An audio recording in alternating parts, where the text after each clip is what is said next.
Welcome, everybody. Thanks for joining. My name's Darren. I'll be your host for today. So, we have a couple really great guests lined up for you today to talk through how to operate like the top 10% of short-term rental pros. It's really an interesting and exciting one we have because these guys have access to really unique and insightful data that we're going to really dive into. So, we're going to break into what separates the best operators from the rest, break down tactics, tools, systems that people use to maximize revenue and scale smarter. And as I was just saying, this is an interactive session, so feel free, drop any kind of questions that you have in the chat just throughout the discussion or the Q&A. I'll jump in, I'll interrupt people to ask questions from the audience. This is the way that we really make these interesting, and it's one of the benefits of joining one of these webinars live is that you can ask questions to people that have access to really interesting insights that you otherwise wouldn't have the chance to. So right now, let's meet our guests. So we have Pedro Zavaios. He's the head of customer success at SummerOS. So prior to coming to SummerOS, he was the head of acquisitions at Summer, where he was leading sourcing, underwriting, evaluation of all vacation rentals onboarded into their management portfolio. And then Eklund, he's the head of sales over at SummerOS, where he leads revenue growth and strategic partnerships. He has over a decade of experience, primarily in the real estate tech sector. So he's bringing a ton of experience with seeing how people in your shoes can scale revenue and drive things. So to kick it off, yeah, would love for you guys just to introduce yourself, and then would love to just hear the perspective that you're going to bring today, and then we'll dive into the conversation. Yeah, I can kick it off here. Thanks for the intro, Darren. Evan from Summer OS. He gave a nice little introduction to me, so I won't belabor the point. But just on a personal level, from California originally, but live here in Tennessee now. I live just south of Nashville in the Franklin area. Been with Summer OS for a few months now, but have known Paul, Pedro, and the rest of the group for a long time.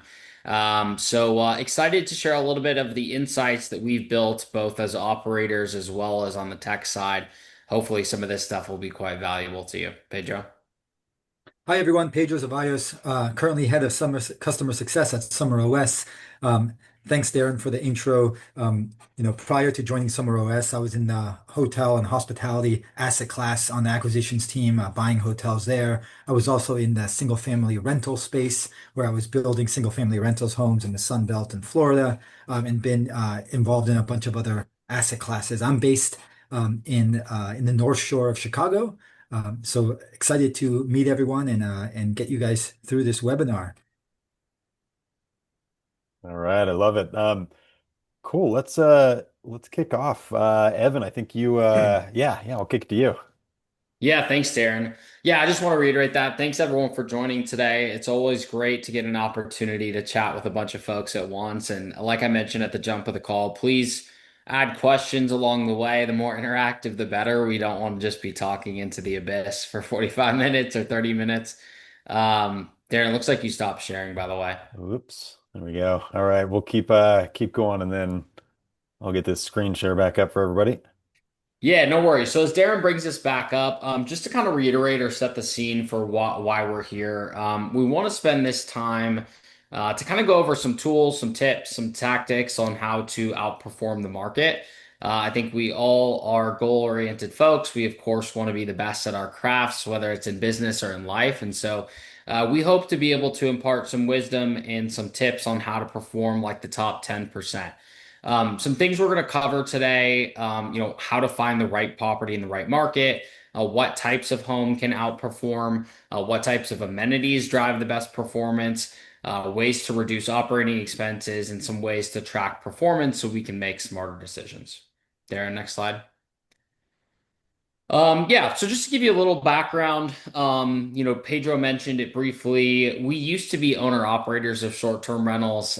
Gives us a little bit of a perspective on the operating side. We're now a technology company, so we've kind of seen it from both angles. And when we were owner operators, we used to run into all sorts of challenges that I'm assuming many of you have run into, some of which are listed here. not being able to find the right properties, not understanding what the best amenities were, not really just having any clear line of sight into data to help us make those right decisions. Secondarily, we used to always have such a hard time creating accurate revenue projections. We're having to grab data from here, from there, from our own systems, cobble it up in an Excel sheet, put together some level of projection that always seemed to be inaccurate at the end of the day. And all of this kind of led to a revenue management approach that was very reactive instead of proactive. And so, over those 4 years of managing the business, we grew our property count to over 100 units in multiple different states across the country. And so, we learned a lot operationally, but we also decided to take on the task of building some technology to help us throughout that process. So, from our experience as operators, as well as the technology we've built to solve for some of these problems, we hopefully can impart some wisdom and some tips to the rest of you here on how to get the most out of it and how to outperform the market. I'll pass it over to Pedro. He'll take you through a couple things here, and then we'll wrap it up towards the end and try and leave some time for Q&A. So, Pedro, off to you. Thanks, Evan. Finding properties in the right markets. I think one of the first things that folks that are looking at new short-term rentals are trying to understand what properties to buy, to invest in, to take under management. You've got to start off with making sure you're in the right market. And those markets could be markets that someone may have an affinity to. It might be where you live or where you're currently operating. You're trying to grow from there. It might be a market that if you're an investor, you're trying to achieve a certain risk-adjusted return based on, actually buying a home on your balance sheet and generating a return, meaning, the net operating income that you expect to receive from that home, and match that up against your all-in basis for that home. Or it could be just where you like to vacation or where you spend time with your family and you might have an affinity. But one thing for sure, if you're thinking about investing and you look at some of these top markets to invest in lists, that's oftentimes a really sure way to light your money on fire. I think that there's a lot more to thinking about markets than just following where some of these groups that kind of say these are the top 10 markets, and you kind of go there and you start to see locations that, as an investor and someone that knows about different vacation rental markets and the revenue that they can generate, right off the bat, they're probably not great markets to invest in. And they're probably not great markets if you were a manager trying to grow a management business. I don't know how they end up at those places, but on those locations, but for sure, I wouldn't recommend going that route. So how do you do it? Well, find the market and start digging into the market analytics. There's a lot to unpack, and you want to have good either automated tools, software, technology, or you can do this manually, but you really want to unpack the metrics of that market and then go from the market level and start to dive into an asset class and think about the properties, right? So when you think about the market, I'll just give you one quick rule of thumb that I like to use. I like to, when I first look at a new market, is think about whether or not the total revenue growth year over year is keeping up with the total listing growth in that market. If I start to see that listing grew 25% year over year and revenue has gone down 5%, like a Big Bear or other type of markets like that, you might shy away from that market. If you start to see listing growth up 15%, but total revenue growth year over year is up 25%, you start to think that that market's a little bit more stable, more getting into a place that's mature, probably a good place to invest in. You're going to still, the wave hasn't crested in those markets. I'll go quickly to the asset level. When it comes to the asset level, and we'll get into this in the next slide, we want to think about using a competitive set approach to thinking about revenue projections. And one of the things I hear oftentimes from the pricing tool folks, some other folks in the industry, is that they're not goal-oriented pricing revenue strategies or not goal-oriented revenue strategies from the fact that they don't know how much their home is supposed to make. No one has done an accurate projection for that home. And that's really fundamental in almost every other real estate asset class. If you're bringing a home onto your portfolio or investing in a home, you better darn know how much you expect that home to make in a year and how much money you're going to make month to month, January to December. So competitive sets is a really great pathway to getting to an accurate revenue projection.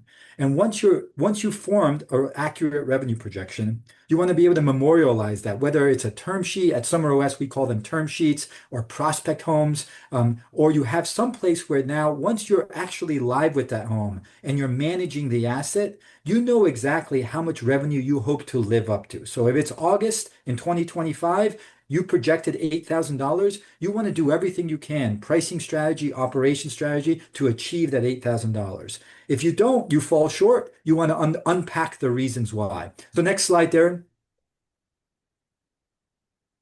So using that analysis, which is a competitive set based approach, you're going to think about how do you spot the top performing properties, and then how do you create a competitive set, and more importantly, how does the home that you're evaluating, either you own it or you're evaluating it to purchase, evaluating it to bring it onto your platform, where does it fall within the competitive set that you created? Right. And one of the ways that, every market's going to be different. And you want to find out when you look at the top performing properties in the market, you want to start to hone in on homes that are similar to your home, right? And those homes could be similar in many different ways. So you want a curated group of similar properties in your market, whether it's the same bedroom count, same amenities, same attributes, they target the same type of guests, but you're going to use that competitive set to benchmark the revenue, occupancy, pricing, and the amenities. And that's going to help you understand what top performance actually looks like in that market.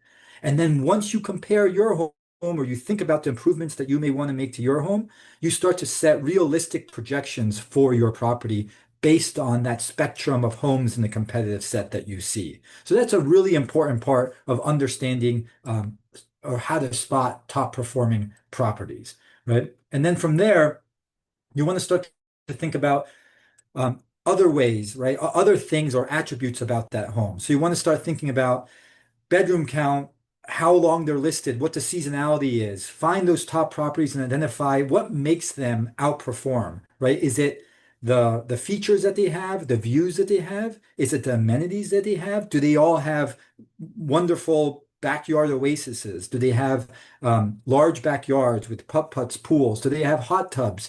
Do you need a theater? Can you convert do all these homes convert the garage into game rooms? Do they have in-house theaters in the basement? These are the type of commonalities you want to try to think about and start to understand the market from an amenity and features perspective. And then you got to, from your home, you got to find your edge, right? So that's the key thing. When you think about your home, you look at the competitive set and you start to compare common features. Identify maybe what's missing in the market. If you've looked at 5 other markets, you may say, well, look, in-home theaters do really well in the Blue Ridge Mountains, but I don't see a lot of in-home theaters in the North Georgia mountains, right? So you might start to think, can I adapt that amenity to the North Georgia mountain market, introduce something new? Because at the end of the day, you want to offer something that's unique that allows you to stand out. The last thing you want to do in the short-term rental space is have a mediocre home.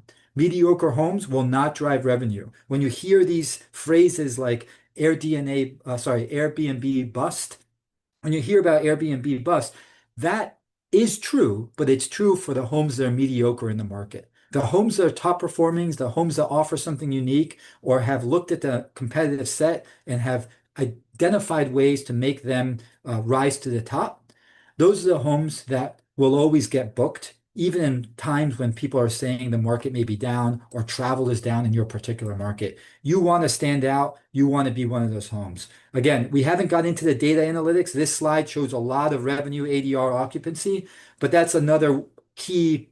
This is why automated tools are so important. You want to have good software, good technology that lets you cut through a lot of the noise and really identify the type of revenue you would expect for the type of home that you are analyzing.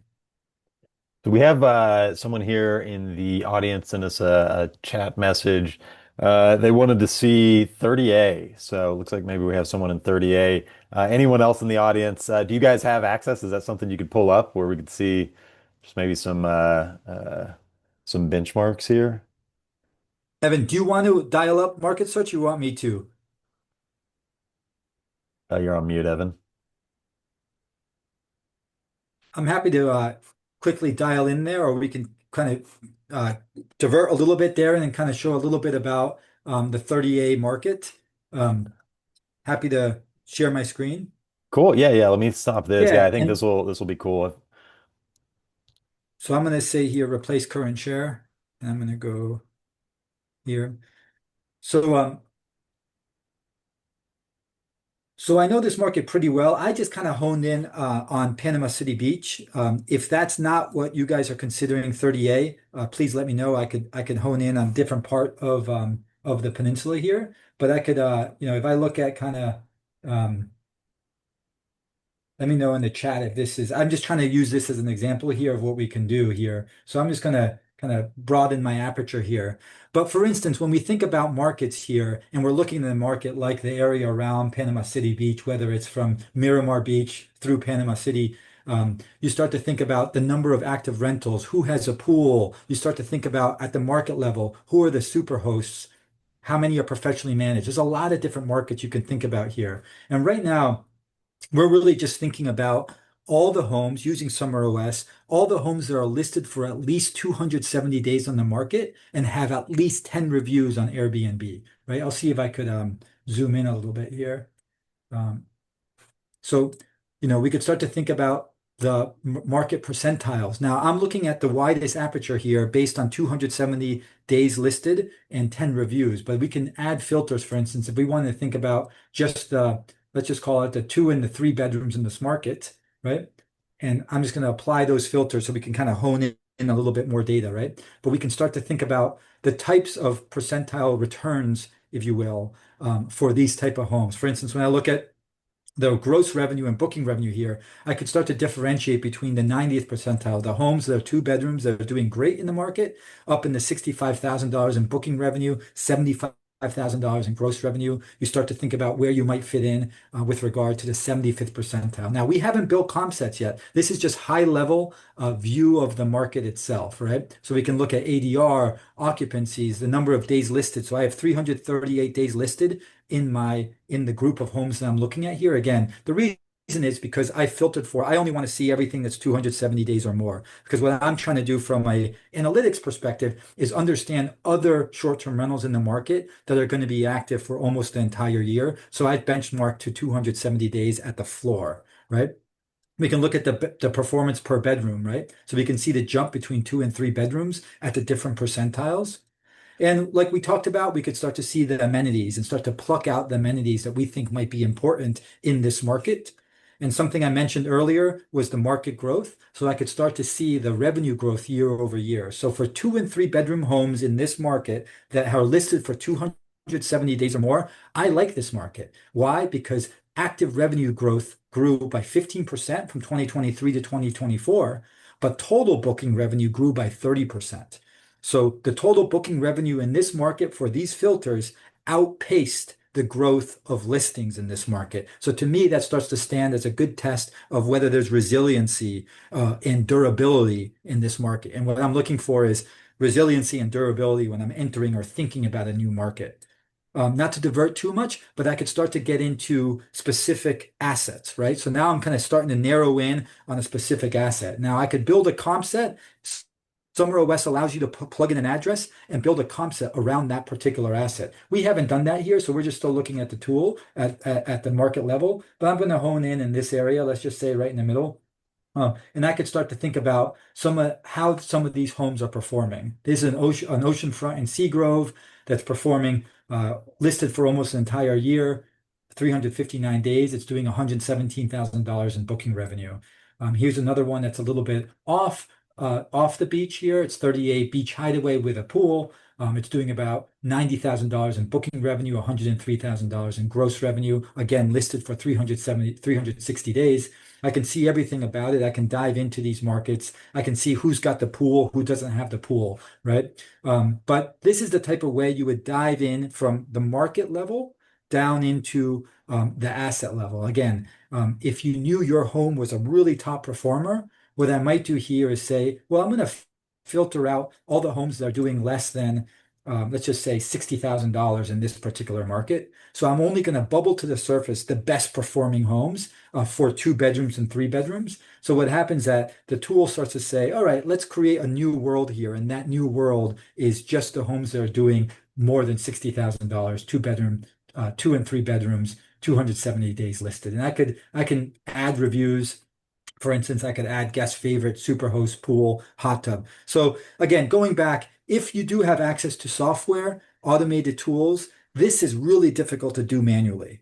If you try to do this manually, you're probably going to end up with mashed potatoes at the end of the day. You want to be able to end up with concise data that's digestible and that allows, especially managers that are growing, to move quickly. Again, as Evan mentioned at the beginning of the call, we built this tool for my acquisitions team when we were buying properties, and I needed to evaluate hundreds of homes a day, a week to understand which homes we may want to bring onto our platform or which homes we may want to invest in.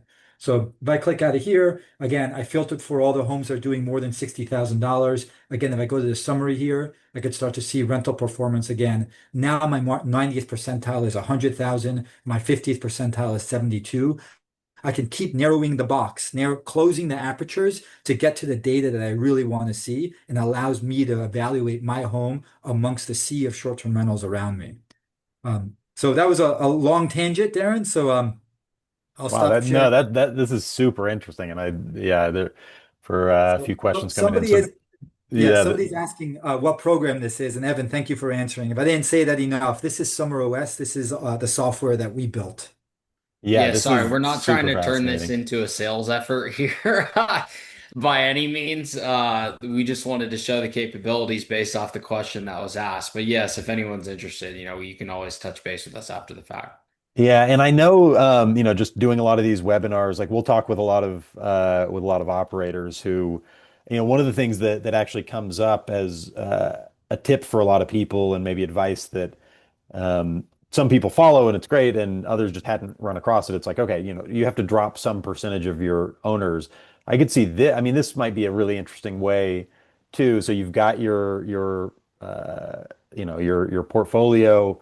Maybe you're adding to it and you're buying and you're looking at it, the comps from that perspective, but also even just like I could see this being pretty interesting where you're saying like, hey, which of my properties are so far below, and is there something I could do about it? Maybe it's adding something to the property to make it more attractive, or maybe that correlates with your owners that are maybe giving you more trouble. They're not generating the revenue that you need, and the home is just underperforming due to something that's not really in your control. So yeah, this is super interesting, and I know this kind of ties into a lot of questions that we get from people because we're looking obviously at the expense data side at Yeah, Topkey. Um, that's right. yeah, But as we kind of flow through the webinar there, and yeah, one of the things we talked about finding the right amenities, but when we think about performance, right? Whether it's finding the right amenities or tracking performance, one big part of the equation that often gets overlooked is once you make those revenue projections, you now have to hold yourself and your team accountable to trying to achieve those revenue projections, right? So um, one of the things that I oftentimes see is overlooked, and it's so fundamental to most other asset classes in real estate, is that if you project $100,000 and you brought that home on and you spent a lot of time with whether it's manual or automated tools or technology like we just showed you at SummerOS, to create these competitive sets to determine how much revenue each of these homes should make from January to December and what your expectation is. Once you're live with that home, you now want to try to see if your home is going to meet those expectations. Are you living up to your revenue goals? And if you're not living up to your revenue goals, you might think about adjusting your revenue strategy. You might think about why, unpack the reasons why there's a variance between your projection and your actual performance. And it might be that you might have to reforecast your revenue projections. Maybe you overshot, but at least it gives you that visibility from an asset management perspective. Am I leaving money on the table? Is this home achieving its maximum revenue that it should achieve based on market analytics? You got to start with the market and the asset level analytics. Then once you start performing, you got to determine whether your home is reaching those goals. It's got to be goal-oriented revenue management. If not, you're kind of a rudderless ship without a North Star. You're just letting the market kind of swing you around using pricing tools. Yes, I beat the market, or my pricing is on this particular day is where I want it to be, but you lose sight of the bigger picture. Your pricing strategy has to try to achieve your revenue goal. And if it doesn't, there's something wrong, or you got to reforecast. So So yeah, yeah. question here, and I think this actually I was looking back at the deck. I think it ties in directly to this. So this is a good timely question here from the audience. What can people like? What are some specific things that people can do to just increase the revenue? Like what are specific, I think, like amenities and things like that, and just like Yeah, tips so that you see.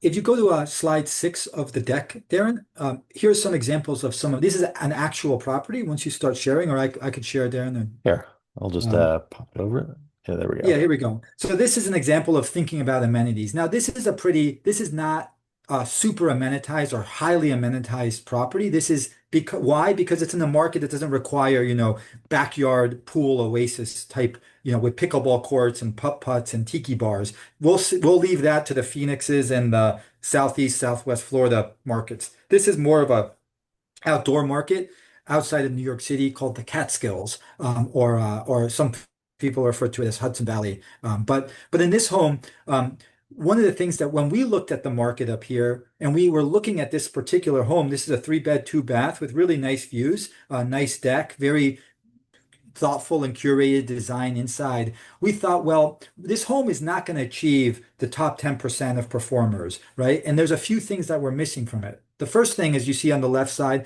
there was a downstairs basement that was just like an extra room. But we saw in the market that some of the top performers offer these, sophisticated style game rooms with a ping pong whether that's ping pong or pool, a TV, a dartboard. So this owner wanted to add something that felt relatively sophisticated. So you could see we added the ping pong in that basement downstairs. The three-season porch was lacking as far as design and decor. We improved that. Importantly, we had a bit of a sad hot tub that was photographed not very well, even on its Airbnb listing.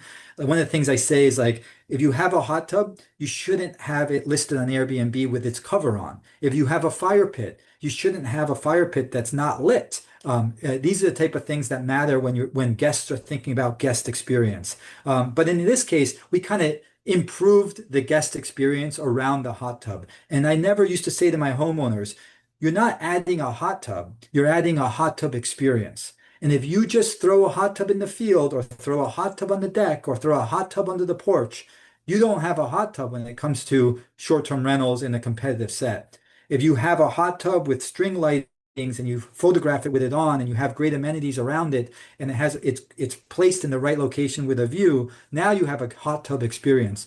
Very similar with the fire pit in this market. A fire pit here, it could be a sad fire pit or it could be a really kick butt fire pit. And you want to be towards the kick butt side of things if you're going to have that amenity help you boost your revenue. So these are some examples. We also thought about the pricing strategy carefully here, Darren, for this particular home. But this particular home actually increased year over year by 33%.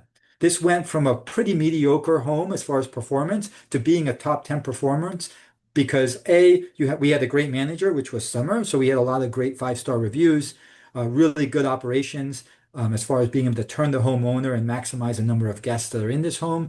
Really solid pricing strategy. And we implemented this improvements as far as amenities. But again, we were projecting about $115,000 a year for this home in the Catskills, and we nailed it at about $114,000. Again, it doesn't surprise me because we had our revenue manager who was trying to achieve the monthly revenue goals. So we looked at the data, we projected $115,000 for this home. We knew how much money we should make in January to December every month. And working with our revenue manager, she knew what her monthly goals were. If we started to slide in any given month, one of the things, and we'll get into this a little later, one of the things that our software, and there are other, you could do this manually too, it's very hard, but one of the things that our software, SummerOS, does is that it tracks your performance against your projection. So in this case, we would know if we were down 2% in August, we knew we had to make something up in June, July, or November, December, right? So we knew every month how our actual performance compared to our revenue projection. If things started to go sideways, we would know whether it's going sideways for 1 month, year to date, or the last 12 months, right? So I always say when I was in the hotel world, a good asset manager was always 60 to 90 days ahead of performance. right? So they could spot trends and see that things were going sideways, things were kicking butt, or things were sliding down. And if you knew 60 or 90 days ahead, you could course correct. And that's something that's really missing, I think, in the short-term rental space, which is good asset management. What tools are out there to allow someone to track actual performance against your projected performance? And how do you unpack what we call unpack the variance? If you're off, you want to know about it. And believe it or not, if you're exceeding your projection, you want to know about it too, because you could be leaving money on the table if you're outperforming your projection by 10, 20%. Both should be red flags. How often are you adjusting benchmarks or going back and looking at what the benchmarks are? Like how fast moving are those? Obviously, the revenue manager there, with dynamic price, everyone's looking at things every single day, but is this slower moving or how often are people going back Yeah, to so that? so we always talk about at Summer how um, dynamic pricing is really the means to an end. It's a tool that you use to achieve your goals. If you don't have a goal, you don't have a North Star. So your pricing strategy, when we had an early on in the process, right when I joined, we had a revenue manager that wasn't super experienced in a lot of other asset classes. And she was just saying, well, I beat the market by 5%. And I'd say, well, what's the market? And she'd show me this, large region. I'd be like, and they're looking at these macro trends, whether it's in the region, the town, the county, the state sometimes. I'm like, those are good to understand generally how things are flowing, but it shouldn't be used to determine whether your home left money on the table or maximized revenue, right? What you need to know is how your competitive set performed and how you performed against your goals, which was based on a competitive set analysis and market analysis, right? So if you missed your goal and you beat the market, that's not good enough. You either got to think about reforecasting or change your pricing strategy, think about operations. So to answer your question, Darren, we would look at our pricing variance on a weekly basis, right? So we would say every week we would say, how is our home performing against its goal? Just so we can kind of monitor how things are moving. But I think the easier way to think about it is probably on a monthly basis to say, how am I trending for the next 6 months and how have I done over the last 6 months? But always look at it in monthly snapshots. Did I outperform in August? And am I down 10% year to date? How am I doing over the last trailing 12 months?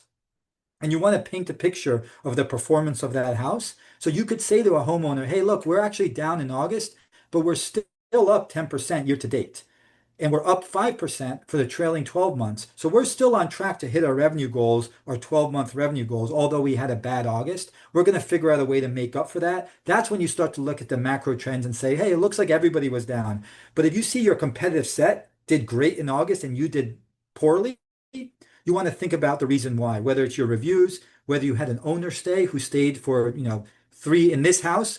The owner was like, I'm going to show up with my family for 2 weeks in August. I'm like, please don't do that. Like, if you do that, you're going to blow up our August project. August is peak season in this market, right? So we shifted her to November where they could do some leaf peeping. But that's the type of thing you want to be aware of, and you always want to course correct. And then Darren, you asked, how often do you reforecast?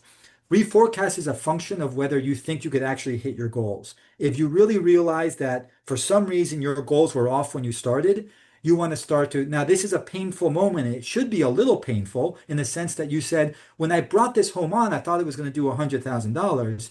I'm reforecasting. I think this home actually does 85. And you really want to understand the reasons why and make sure that your 85 number is now your new goal. And you want to try to achieve that and do everything possible to hopefully exceed that then. Have we reforecast before? Yes, for sure, right? So like early on, we had some homes that we didn't have a lot of great data. I'm thinking of two-bedroom condo we had in Park City. We kind of didn't quite understand the seasonality there very well. We really nailed the peak season, but it was the low season that we were overestimated a little bit. So we reforecasted, for instance, in that case. Very cool. Yeah, that's great. And I think that's kind of relevant to some chats I'm seeing here too. Cool. Yeah, maybe let's go on to this because I think the data-driven making smarter decisions really ties into uh we're trying to be really prescriptive with all these webinars and giving people pretty actionable advice. And I know when we were chatting before, you guys had some interesting things here. Yeah, I would love to hear your take this one. Yeah, so this goes back to a lot of what I was saying about measuring and tracking your performance, right? So you want to use pricing tools to do the dynamic pricing, right? And you want to have the North Star be a really strong revenue projection. And then you want to, whether you're doing it manually or using technology to do it, you want to unpack the variance. And how your home performed against the revenue projection is the key indicator as to whether you are achieving or you're maximizing revenue for that home. And I think like that's kind of what it boils down to. And then having the ability to use data to course correct if you need to. So some real world examples, right? When we would see some of our homes sliding, so we had a portfolio of 100 homes. If we had 100 homes, our tool would allow us to see which homes were sliding from its revenue projection for the last month or for the last quarter or for the last 12 months, year to date, whatever time frame we were measuring at the moment. But we would know which one of our homes, if you have a large portfolio, it's hard to dive in to the performance of every single home. So we would ask our tool to show us which homes needed the most attention, which homes needed the most love and care at that particular moment. So we would say, oh man, why is that home in Malibu down 15% last month? Like that doesn't make sense. This is when we're supposed to crush it. We would go in and unpack the reasons why, but we would have it in front of us and we would see which homes are outperforming in any given month year to date. And importantly, when you have owners that have an expectation of you to be one of the, you to manage their home and be a great steward of their home, not just from the care and love you show the physical home, but also how you make revenue for the homeowner and meet those expectations. What our tool allowed us to do, and there's manual ways of doing this as well, which is to say, we're expecting eight, we made eight. We're expecting eight, maybe we did 10, or if we did seven, we unpack the reasons why. It might have been an operations issue. It might have been a refund or cancellation. It could have been an owner stay. It could have been a review issue, something like that. But we would be able to identify it quickly, make sure we're spotting trends as they're coming through, so we could always course correct as quickly as we can on any of our homes. Absolutely.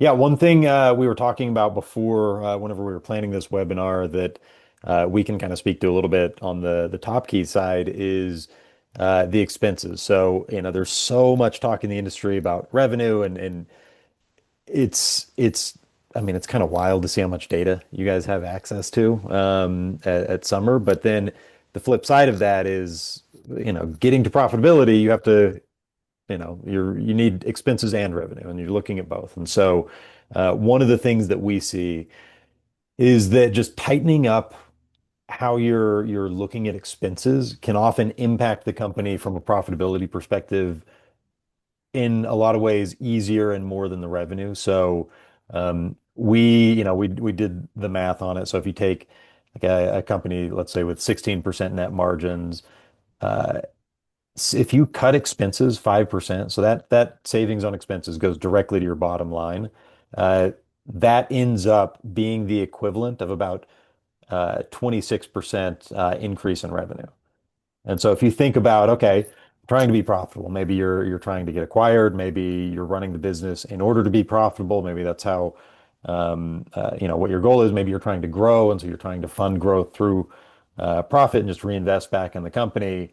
In a lot of ways, that expense lever, if you're able to identify just a few more charges that you bill back to owners every month, or you're able to add a little bit of a markup or clean up to where you're not missing any expenses that fall through the cracks because you never had a receipt, you're never able to bill it back to owners, or maybe you find it a few months later, and so you say, I'm just going to eat the cost. Um, yeah, it's a really powerful lever that I think a lot of people don't look at. And whenever we were talking about this webinar and your guys' data is it's okay, how do people operate like the top 10%? Because they're not letting things slip through the crack. They're using all of the data that they can to maximize revenue, and that's the winning formula for profit. And we did a webinar a few weeks back with C2G Advisors, and they do a lot of acquisitions in the space. And one of the things that he's talking about all the time, Jacoby over there talks about all the time, is just the importance of having these buttoned up whenever you're talking to someone who's going to acquire the business. People want to acquire a business because it runs well because it's going to generate profit. It's going to generate both revenue, top line, and bottom line. So, yeah, I wanted to talk through that. So we have a few minutes here. So anyone that has questions in the audience, feel free, drop them in if you want to take a look at more data. Real quick, I'll pass it to Evan. I know, yeah, wanted to give a quick shout out to SummerOS because the data that you guys have and how people are using is just honestly, I was kind of blown away, is why I was pretty excited to do this webinar. So yeah, I wanted to just let you guys give a quick intro to SummerOS in case folks don't know. Yeah, absolutely. And again, like the intention of this webinar is not to sell SummerOS, but naturally in the scope of the conversation, we were able to show a little bit about what this does. But yeah, we built it for ourselves originally, Darren. When we were owner operators, there were just too many gaps in the tech stack that existed. And so we built a system for ourselves. We've now commercialized it. It's called SummerOS. Really, if you boil it down, it's a full cycle asset management solution. So the data side, of course, is very important. That helps you understand market dynamics and analytics.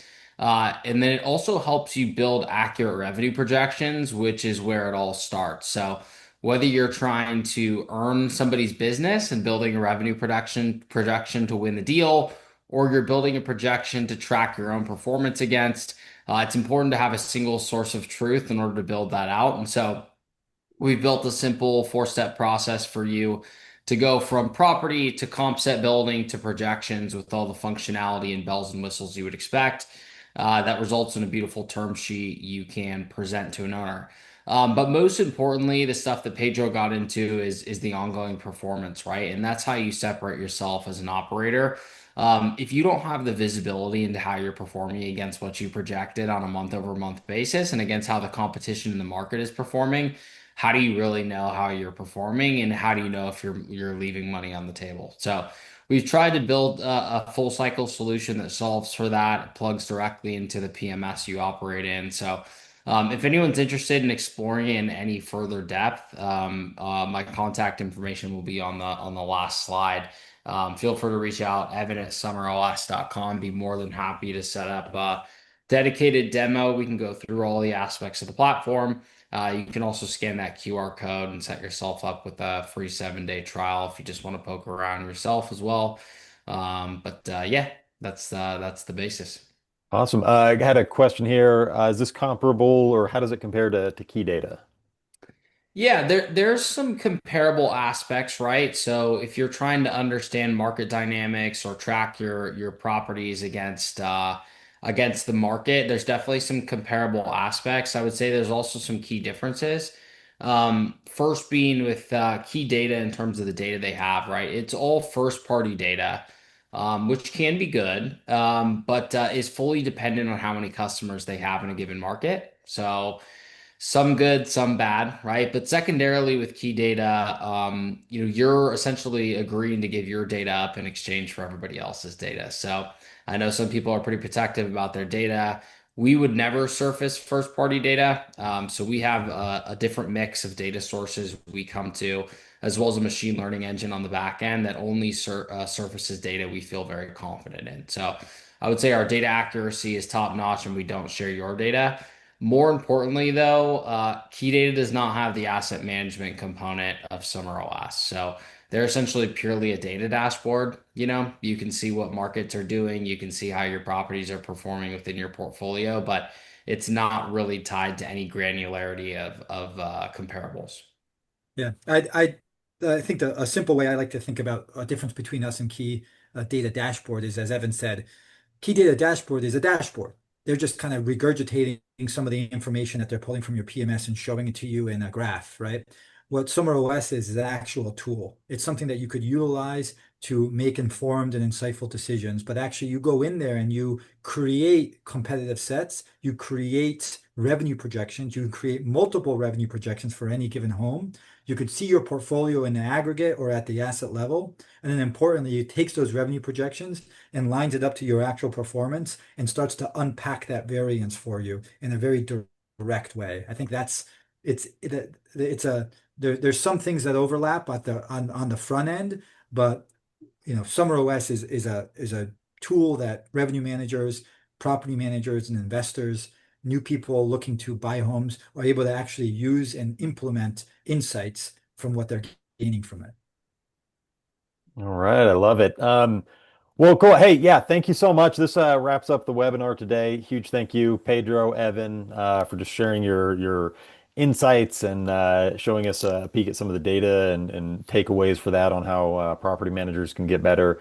This has been really, really valuable with some good takeaways, I think, for people. So before we close, just real quick, where can people find you? When should they reach out to you? I know, Evan, we had your email up there, but yeah, when should people reach out? Where Yeah, can they reach find you? out anytime. We're available to help, whether you just want to, bounce ideas back and forth, or if you want to explore SummerOS's capabilities, feel free to reach out to us. I'm just Evan at SummerOS, Pedro's Pedro at SummerOS. We're not too hard to find. You can also reach out to us on LinkedIn. But yeah, we would love to chat. Awesome. Love it. Yeah, and for anyone who wants to automate financial operations on the especially on the expense side, come chat with Topkey, reach out to us. I'm at Darren at topkey.io. We also have a ton of customer stories on the results our customers get at topkey.io/customers. On average, people on Topkey are saving anywhere from or are increasing profitability anywhere from 20 to 80 per unit per month, which ends up making a huge difference on the bottom line. So yeah, feel free to reach out. And again, thank you everyone for joining, and we'll see you next time. Thanks, Thanks, Darren. Thanks, Darren. everybody. Thanks everyone.